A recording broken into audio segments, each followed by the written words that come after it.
Assalamualaikum warahmatullahi wabarakatuh. Selamat pagi. Berjumpa dengan saya Muhammad Sidik Ginting, calon guru penggerak angkatan 8 dari SMP Negeri 1 Payung, Kabupaten Karo. Di sini saya tidak sendiri, saya juga ditemani oleh Ibu Tiara Azwani sebagai guru yang nantinya akan dilakukan observasi untuk dilihat bagaimana pembelajaran di kelas. Kemudian kita juga ditemani oleh Ibu pengajar praktik kita, Ibu Lerniawati. Untuk saat ini kita akan menjalani tahap pra-observasi. Mohon izin Bu, selamat pagi. Izin Bu, saya melihat. Silakan. Bagaimana kabarnya hari ini Bu? Alhamdulillah sehat. Alhamdulillah sehat. Oke Bu ya. Mohon izin Bu ya, hari ini kita adakan percakapan pra-observasi. Sebelum nantinya kita akan melakukan observasi secara langsung di dalam kelas yang Ibu masuki untuk mengetahui, mengevaluasi, sekaligus melakukan supervisi bagaimana metode pembelajaran yang telah Ibu lakukan di kelas tersebut. Siap Bu ya? Siap Bu, dengan senang hati. Jadi di sini ada beberapa pertanyaan yang mau saya sampaikan, ya kan? Yang pertama itu yang ingin saya tanyakan berkaitan dengan tujuan pembelajaran yang Ibu akan sampaikan nanti di kelas. Boleh Bu, silakan dijelaskan Bu. Tujuannya agar peserta didik dapat mengerti etika bergaul dengan teman sebayanya, karena topik yang layanan yang akan saya bawa adalah etika bergaul dengan teman sebayanya. Gitu, Pak. Oke, terima kasih Bu ya. Jadi untuk tujuannya itu untuk mengembangkan khususnya ya kehidupan pribadi sosialnya ya, ketika mereka bisa mengetahui bagaimana etika bergaul bersama teman-teman sebagainya. Oke, terima kasih Bu. Kemudian pertanyaan saya selanjutnya Bu ya, bagaimana area pengembangan yang ingin Ibu capai atau Ibu lakukan dalam observasi kali ini? Fokus saya kali ini itu di bagian pribadi dan sosialnya Pak Sidik. Pribadi dan sosial ya. Pribadi dan sosial. Jadi dari materi Ibu itu kita harapkan bisa mengembangkan kehidupan pribadinya beserta kehidupan sosialnya. Seperti itu ya. Oke, terima kasih. Nah, saya ingin mendengar Bu nih kali ini ya, bagaimana rancangan pembelajaran yang Ibu terapkan di kelas tersebut. Mungkin dari strategi barangkali Bu ya, strategi pembelajarannya, kemudian model pembelajarannya dan metode pembelajarannya. Pak, awalnya saya akan membuka dengan ice breaking, lanjut dengan tampilan PowerPoint dan sedikit video yang berkaitan dengan apa yang akan saya sampaikan. Selanjutnya akan saya berikan FKPD sesuai dengan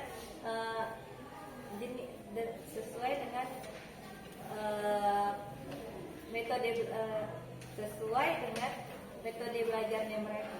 Oke, Bu. Gaya belajar mereka. Oke. Jadi strateginya tadi menyampaikan materi menggunakan PowerPoint gitu kan. Ibu juga menyampaikan bahwasannya melihat kesiapan peserta didik terlebih dahulu Bu ya, agar yang namanya pembelajaran berdiferensiasi ini berjalan dengan maksimal. Jadi seperti itu Bu. Kemudian Bu, di sini yang ingin saya tanyakan kembali, kira-kira kapan nih waktunya, ya kan, waktu yang tepat untuk kita melakukan kegiatan tersebut ataupun observasi tersebut? Sepertinya Pak lebih bagus di kelas 81 ya Pak. Kebetulan hari Senin saya masuk di jam pertama Pak. Hari Senin Bu ya. Oke, jadi hari Senin jam pertama kita akan melakukan observasi Bu ya di kelas Ibu ya. Oke, saya akan datang nih di kelas Ibu ya kan. Saya akan melihat bagaimana proses pembelajarannya, kemudian mencatat ya Bu ya. Saya mau izin juga nanti mencatat serta memvideokan hal-hal apa saja yang menurut saya penting untuk dilakukan pengembangan selanjutnya Bu ya. Setuju Bu ya? Setuju. Sebelum saya akhiri nih Bu ya kegiatan percakapan kita pra observasi ini ya kan, saya ingin tanyakan lagi kepada Ibu, kira-kira apakah Ibu sudah siap untuk melakukan observasi nanti? Siap Pak. Saya akan menyampaikan dan mengajarkan yang terbaik agar anak-anak dapat paham lebih dari layanan yang saya sampaikan. Oke, jadi itulah hasil dari pembicaraan kita pra observasi ini Bu ya. Nanti Ibu akan siapkan semaksimal mungkin bagaimana strategi, metode, sampai dengan di media apa yang akan Ibu sampaikan. Nanti juga saya akan mencatat hal-hal apa saja yang saya rasa perlu. Dan nanti kita akan ketemu lagi Bu setelah observasi dalam kegiatan percakapan pasca observasi. Oke, baik. Sekali lagi terima kasih atas waktunya Bu ya. Terima kasih. Hari ini kita akan melakukan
bisa kita lakukan, kita bisa melakukan sendiri, tapi kita tetap membutuhkan gotong royong.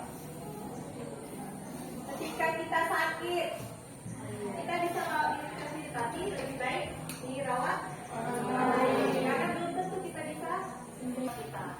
Itu contoh kecilnya. Apalagi? Apalagi? Kelompok. Apalagi? Ada lagi yang tahu? Kapan semuanya boleh? Kira-kira apa?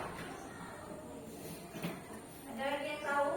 Ya, misalnya lagi Yael, Alif, Rabiatul berkontak dengan si Nabila, itu namanya satu kelompok. Yael, Alif sama Rabiatul satu kelompok, bergaul dengan satu kelompok. Yang kenapa? Karena jika kelompok yang lain pergaulannya yang sangat bebas atau buruk, jika kita bergaul dengan kelompok yang buruk, maka kita akan pergaulannya yang bebas dan menjerumus ke hal yang negatif. Kita akan berikut. Iya. Yang bisa membawa kita ke arah yang lebih baik. Orang-orang yang semangat belajarnya tinggi, yang bisa menambah prestasi kita, yang bisa membawa kita ke arah yang lebih baik. Itu dia. Makanya etika yang perlu diperhatikan dalam pergaulan dengan teman sebaya, yaitu pilih teman yang berakhlak baik seperti yang dibilang tadi.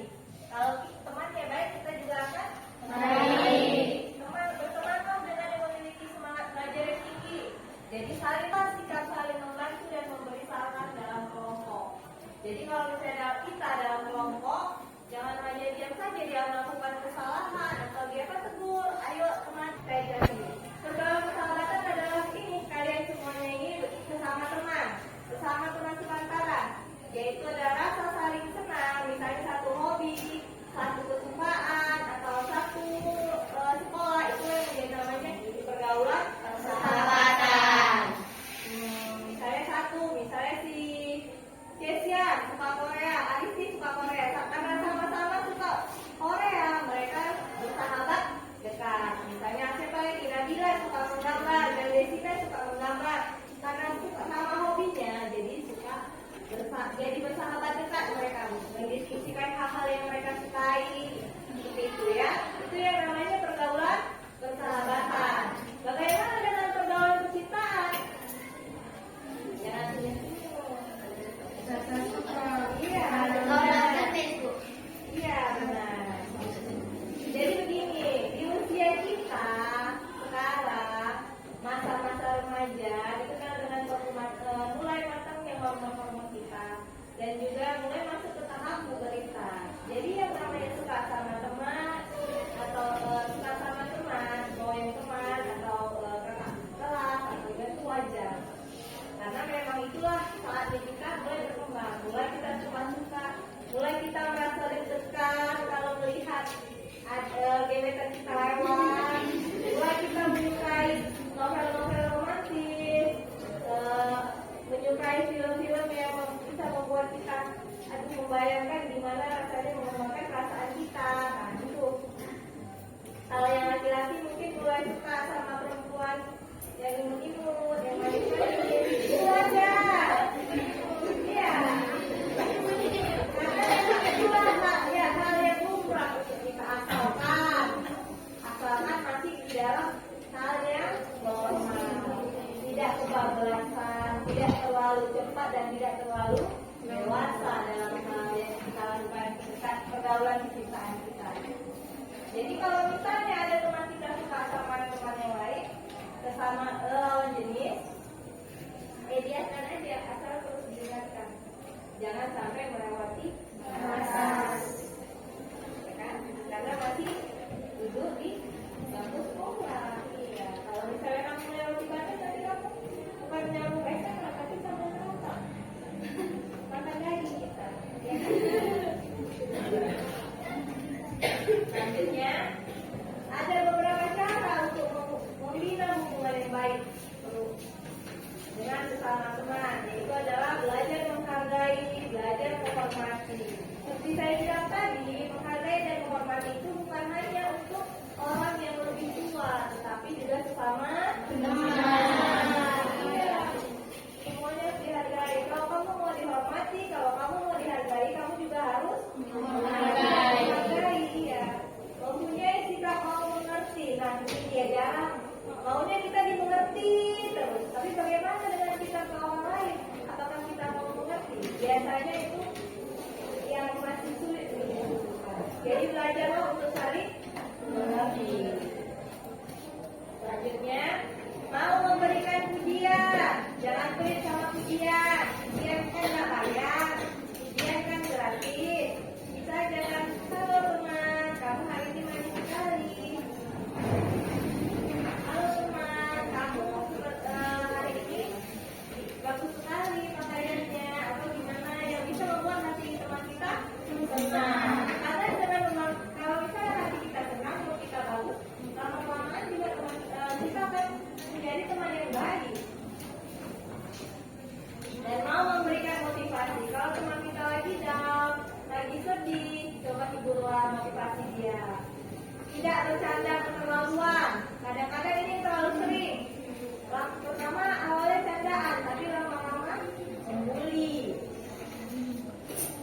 Jadi jangan seperti itu ya. Menghormati dan menjadi pendengar yang baik. Kalau temannya ada masalah atau temannya sedang sedih, coba dengarkan ada apa. Jangan pernah mengkhianati kepercayaan sahabat kita. Ini sering.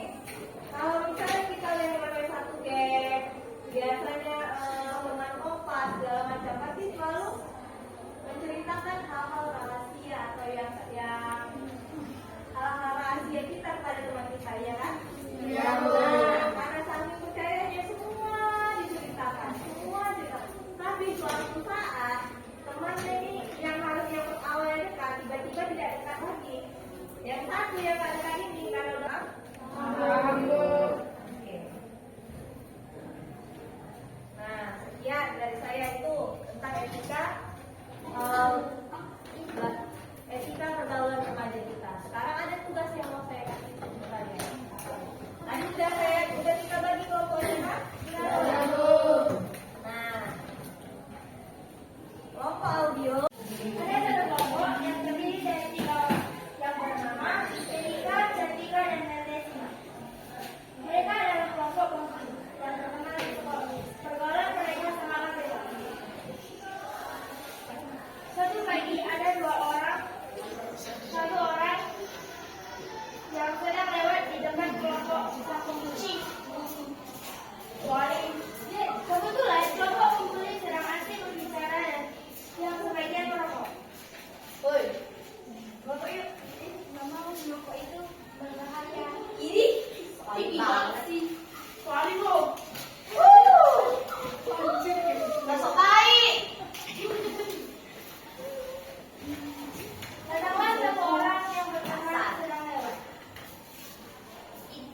Kebetulan dia melihat ada orang yang membuli dan mereka datangi gerombolan orang tersebut. Kenapa? Salah tadi. Apa kata membuli? Nggak usah ikut campur. Membuli itu tidak baik.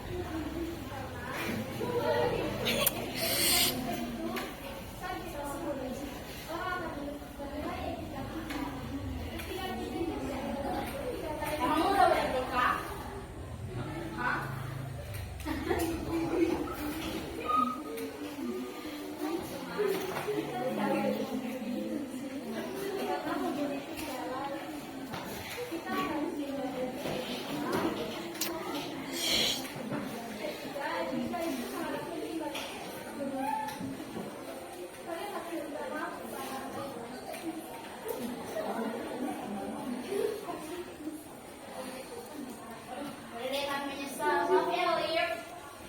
Maafin kami. Dan akhirnya mereka bisa. Mereka meminta maaf kepada korban pembunuh.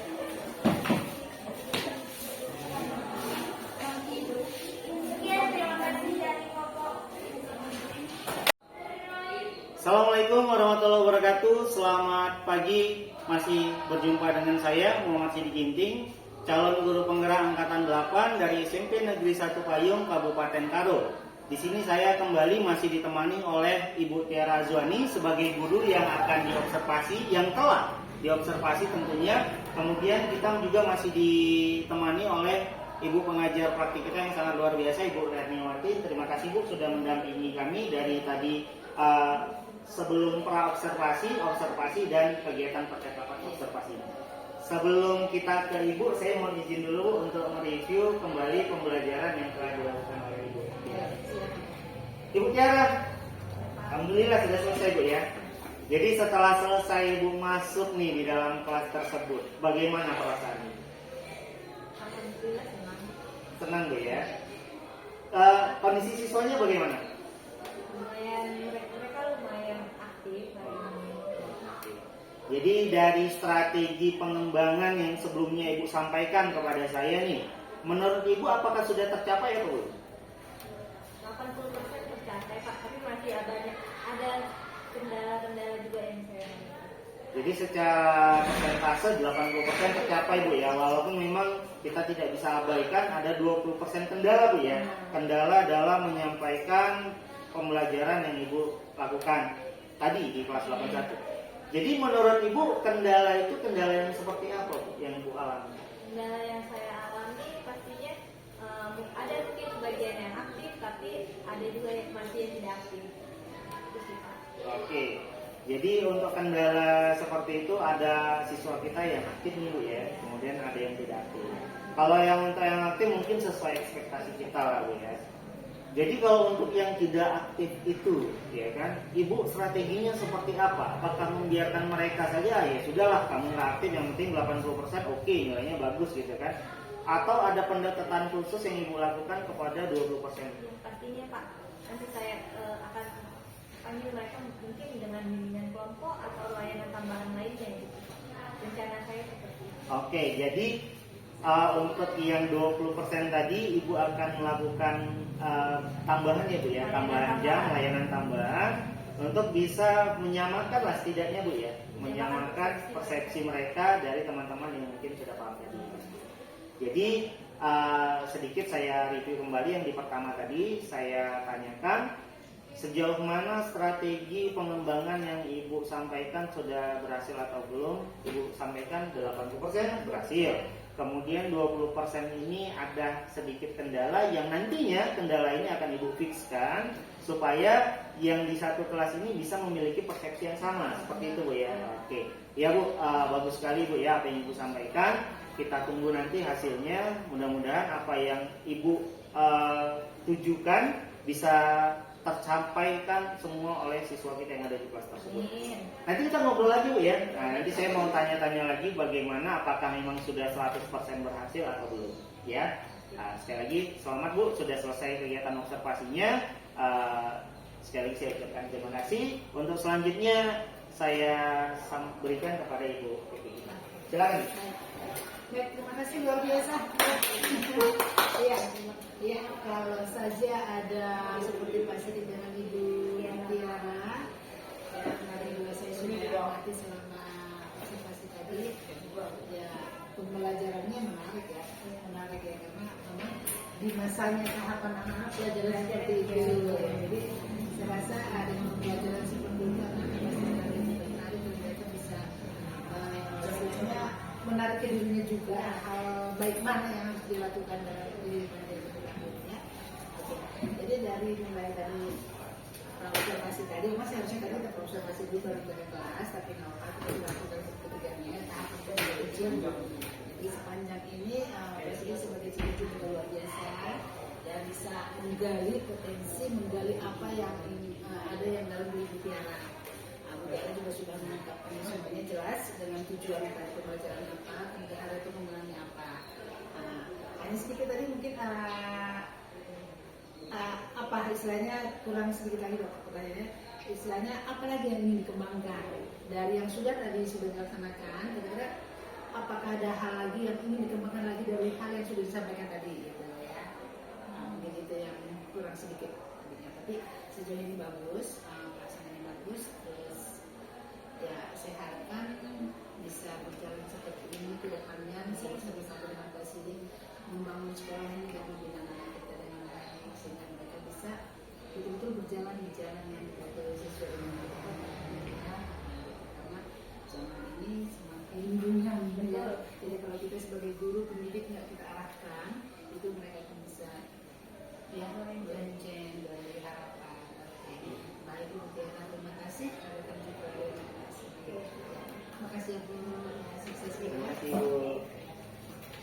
Oke.